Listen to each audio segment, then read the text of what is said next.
Hello my dear students, welcome back to one more class. आज के class में मैं आपको कुछ गाइड करने वाली हूँ।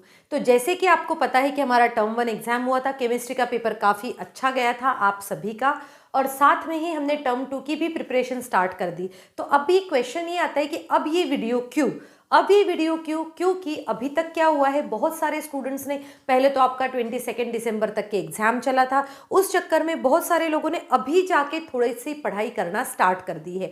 तो इसके पहले भी मैंने कौन कौन से टॉपिक आने वाले हैं, चैप्टर्स कौन कौन से आने वाले, उसके ऊपर मैंने एक वीडियो बनाया है। ठीक है, तो अभी आज के वीडियो में मैं आपको ये समझाऊंगी कि किस चैप्टर को आपको कितने डेज देना चाहिए, ताकि आपकी जो पढ़ाई जो है वो प्रॉपर तरीके से हो जाए। इट मीन्स हम क्या कहेंगे, अब हमें स्मार्ट स्टडी के ऊपर फोकस करना है। स्मार्ट स्टडी मीन्स कैसे, ऐसा नहीं कि हमने मोबाइल और बस किसी इलेक्ट्रॉनिक गैजेट से नहीं, हम पर्टिकुलर ड्यूरेशन में पर्टिकुलर टॉपिक जो है वो हम प्रिपेयर करेंगे और उसके बाद में उस टॉपिक की ऐसी प्रिपरेशन करेंगे कि जो हमारा टर्म 2 का डिस्क्रिप्टिव काइंड ऑफ पेपर होने वाला है उसमें हमारे लिए काफ़ी हेल्पफुल हो जाए और हमें अच्छा हम उसमें स्कोर कर सके, राइट। तो जैसे कि टर्म 2 में कौन कौन से चैप्टर आने वाले हैं, जैसे कि आप यहाँ पर देख ही पा रहे हो, इलेक्ट्रोकेमिस्ट्री है, chemical kinetics, surface chemistry, D and F block elements, उसके बाद में coordination compounds, aldehyde ketones and amines, right.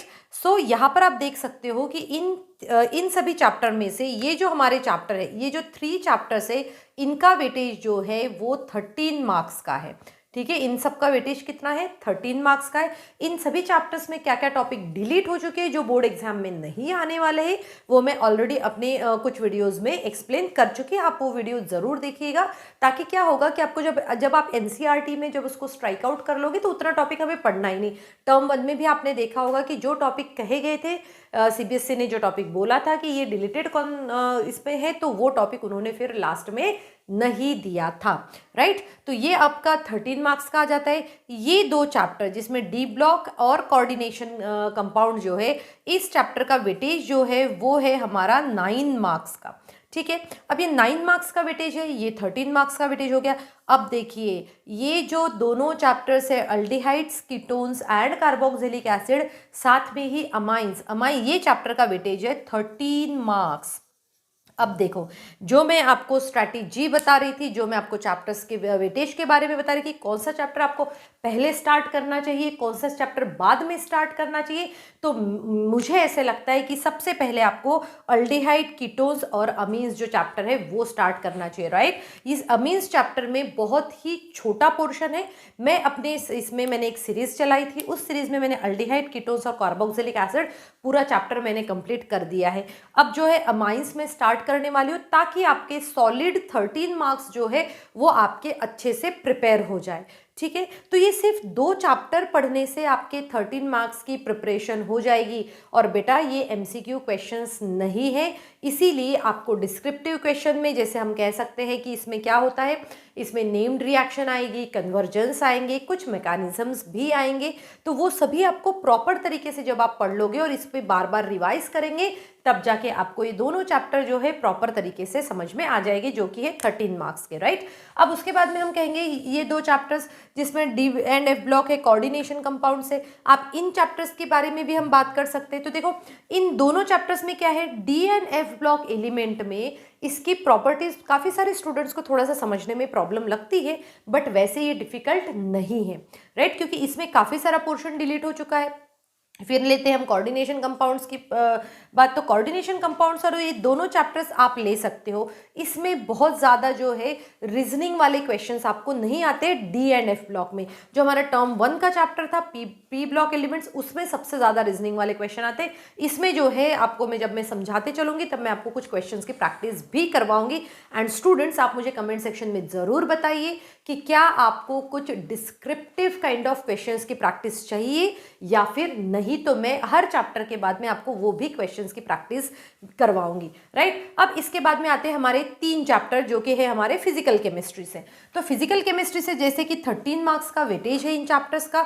Generally देखो बेटा, अगर हम 4+4 अगर हम इस तरीके से मान सकते हैं, तो इनमें से एक चैप्टर जो रहेगा, जनरली इलेक्ट्रोकेमिस्ट्री के 5 मार्क के क्वेश्चन आते हैं, केमिकल काइनेटिक्स के 4 मार्क्स के आते हैं, और सरफेस केमिस्ट्री भी लगभग 3 to 4 मार्क्स का आ सकता है, राइट। 1 और 2 मार्क्स वैरी हो सकते हैं सकते। अब इन तीनों चैप्टर्स में अगर आप मतलब मेरे हिसाब से तो पहले आपको इन चैप्टर्स की प्रिपरेशन करनी चाहिए, इन 4 चैप्टर्स की, तो आपके पास में 22 मार्क्स जो है वो रेडी हो गए out of 35 marks, right. And और उस 35 मार्क्स के बाद में फिर आप इन तीनों चैप्टर्स की तरफ मुड़िए, राइट। सरफेस केमिस्ट्री में और केमिकल काइनेटिक्स में कुछ पोर्शन डिलीट हो चुका है और इलेक्ट्रोकेमिस्ट्री में भी कुछ पोर्शन डिलीट हो चुका है। तो जैसे कि मैंने बताया आपको अल्डिहाइड और कीटोन्स, और बेटा देखिए अगर आप बोर्ड एग्जाम्स के लिए पढ़ रहे हैं या फिर कॉम्पिटिटिव एग्जाम्स के लिए पढ़ रहे, आप देखिए कि आपको एनसीईआरटी के हर एक क्वेश्चन को प्रॉपर तरीके से पढ़ना है। एनसीईआरटी में जो भी कॉन्सेप्ट आपको दिए हैं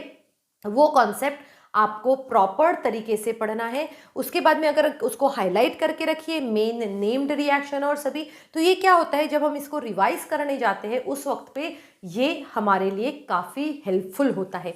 तो देखिए बेटा जब भी आप पढ़ाई के बारे में सोचते हैं, जब भी हम चैप्टर्स के, तो हमारे क्या हम बहुत कंफ्यूज हो जाते हैं, हम 3-4 रेफरेंस बुक जो है वो हम रिफ़र करते हैं।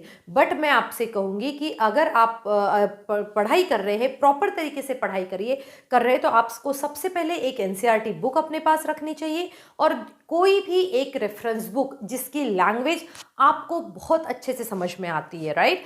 तो आपको एक एनसीईआरटी साथ में रखिए, एक ही रेफरेंस बुक साथ में रखिए और किसी भी एक टीचर के जो आपको नोट्स अच्छे लगते हैं, उनको पढ़ाने का तरीका अच्छा लगता है, तो उनके पर्टिकुलर आप जो वीडियोस देख सकते हैं, उनसे समझ सकते हैं। तो ये जो 3 चीज़ें हैं हमारे पास में 1-1-1 ही होना चाहिए। और मैं कहूँगी जब टॉपिक आपका अच्छे से प्रिपेयर हो जाएगा उसके बाद में आपको करना है मल्टीपल रिविजन्स। क्या करना है आपको? मल्टीपल रिविजन्स, मल्टीपल क्वेश्चंस की प्रैक्टिस। आपके पास में जितनी भी रेफरेंस बुक्स रखी हुई है उन सभी बुक्स को आपको मल्टीपल क्वेश्चंस की प्रैक्टिस करना है कोई भी टॉपिक प्रिपेयर करने के बाद। तो जब आप इस तरीके से प्रिपरेशन स्टार्ट करेंगे, it means you have started study, you have geared up your self for your term 2 exams. और टर्म 2 एग्जाम्स की अगर हम बात करें तो मोस्ट प्रॉबेबली हो सकता है, अभी तक तो ऐसा कुछ टाइम टेबल वगैरह नहीं आया है, बट मोस्ट प्रॉबेबली आपके एग्जाम्स जो है in the month of March हो सकते हैं according to previous assumption, right. अब ये तो हो गई हमारी 35 मार्क्स की बात। कितने मार्क्स की बात हो गई है? 35 मार्क्स की बात। अब देखो इस 35 मार्क्स के बाद में जो हमारे 15 मार्क्स है, ये 15 मार्क्स है हमारे प्रैक्टिकल्स के लिए, राइट। प्रैक्टिकल्स के लिए हमारे 15 मार्क्स है। अब ये जो 15 मार्क्स जो है प्रैक्टिकल का सिलेबस क्या होता है ये मैं आपको पहले बता चुकी हूँ अपने वीडियोस में, फिर भी अभी यहाँ पर मैं बता देती हूँ। जो सॉल्ट एनालिसिस अभी तक जो हम पढ़ते आ रहे थे वो सॉल्ट एनालिसिस भी आपको पढ़ना है। साथ में उसके बाद में टाइट्रेशन जो टर्म 1 में था, सेम टाइट्रेशन टर्म 2 में भी है, सेम सॉल्ट एनालिसिस टर्म 2 में भी है। कंटेंट बेस्ड एक्सपेरिमेंट थोड़ा सा चेंज हुआ है और वो है फंक्शनल ग्रुप, राइट। तो फंक्शनल ग्रुप की प्रिपरेशन कैसे होता है, उसके ऊपर कैसे वाइवा क्वेश्चंस रहते हैं, ये मैं थ्रू वीडियोस समझाऊंगी। और फिर आता है हमारा इन्वेस्टिगेटरी प्रोजेक्ट। सो स्टूडेंट, इन्वेस्टिगेटरी प्रोजेक्ट से रिलेटेड क्या अपडेट्स है, किस तरीके से प्रोजेक्ट बनाया जाता है, ये सभी मैं अपने वीडियोज़ में एक्सप्लेन कर चुकी हूँ। इन सभी की लिंक जो है आपको डिस्क्रिप्शन में मिल जाएगी, आप वहाँ से भी आराम से चेकआउट कर सकते हैं। तो जो ये 15 मार्क्स है प्रैक्टिकल के, इन्वेस्टिगेटरी प्रोजेक्ट जो है ये एक सेपरेट फाइल में आपको बनाना पड़ता है, राइट। और उसके बाद में आपका जो प्रैक्टिकल रिकॉर्ड रहेगा वो एक सेपरेट है, इन्वेस्टिगेटरी प्रोजेक्ट आपका सेपरेट रहता है। तो इस तरीके से आप 15 मार्क्स को गेन कर सकते हैं और हमारा टर्म 2 का जो रहेगा टोटल 50 मार्क्स के प्रिपरेशन हम स्टार्ट कर सकते हैं। अगर आपके कोई भी सजेशंस है इन टॉपिक से रिलेटेड कि कौन सा चैप्टर स्टार्ट करना चाहिए, आपको क्या टेस्ट सीरीज या फिर क्वेश्चंस की प्रैक्टिस चाहिए, तो आप मुझे कमेंट सेक्शन में ज़रूर लिखिएगा। Thank you students and have a good day ahead.